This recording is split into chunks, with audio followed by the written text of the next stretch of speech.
एक दिन मैं स्वर्गाश्रम में बैठा था रात में, गंगा जी के किनारे एक सज्जन आए। ये सन्यासी होने के बाद की बात है। बोले, स्वामी जी, मैं दुनिया में कुछ नहीं चाहता, स्त्री नहीं, पुत्र नहीं, धन नहीं, अपना शरीर भी नहीं चाहता, और यदि मुझे विश्वास हो जाए कि मुझे आनंद मिलेगा तो आप आज्ञा करो, मैं गंगा जी में कूदने को तैयार हूं, परंतु मैं आनंद चाहता हूं और कुछ नहीं चाहता।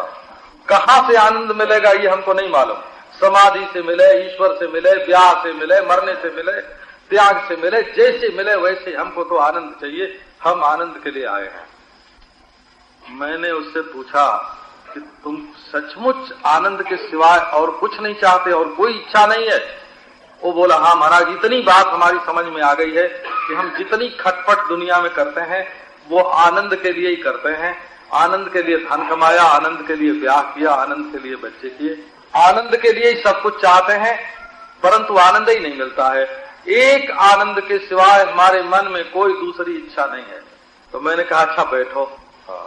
ओ महाराज, वहीं गंगा किनारे चांदनी रात, शीतल मंद सुगंध वायु चल रही, बड़ा आनंद आ रहा था हमको। तो चांदनी का, शीतलता का, गंगा जी की मंद मंथर जो गति, उसमें जो ध्वनि, कल कल ध्वनि का, उसका आनंद आ रहा था। मैंने कहा बैठो।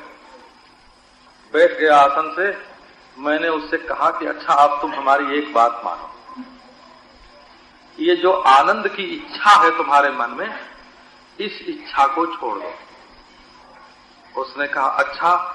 अब मैंने आनंद की इच्छा भी छोड़ दी और उसके बाद महाराज उसके शरीर की ये दशा हुई जैसे वो हर्षोल्लास से फूल रहा हो, खिल गया उसका चेहरा। और आध घंटे, पौन घंटे तक जैसी उसकी आनंद समाधि लग रही हो, बैठा रहा। और जब उठा तब किया दंडवत प्रणाम और बोला कि हमको आनंद मिल गया, है ना। असल में हमारे आनंद में हमारी भगवत प्राप्ति है। ये जो इच्छाएं हैं वही बाधा डालती हैं और इच्छा चेतन को घेर कर उसको अहम बना देते हैं।